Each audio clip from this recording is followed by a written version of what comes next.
अंगा अंगालाई इंग्लिशमा आई और मी भनिन्छ त नेपालीमा म।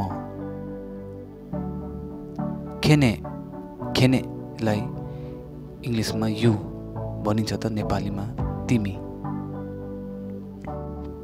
अनि अनिलाई इंग्लिशमा वी भनिन्छ त नेपालीमा हामी। केरेक केरेकलाई इंग्लिशमा अल भनिन्छ त नेपालीमा सबै। अंगान अंगानलाई इंग्लिशमा माई भनिन्छ त नेपालीमा मेरो। खेनेन खेनेनलाई इंग्लिशमा योर भनिन्छ त नेपालीमा तिम्रो। खुनेन खुनेनलाई इंग्लिशदेखि हिस और हर भनिन्छ त नेपालीमा उसको।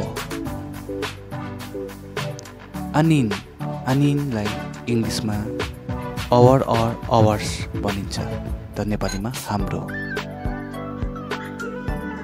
अकिदोङबा अकिदोङबालाई इंग्लिशदेखि व्हाट काइन्ड भनिन्छ त नेपालीमा कस्तो। अनि केरेकलाई इंग्लिशमा वी अल भनिन्छ त नेपालीमा हामी सबै।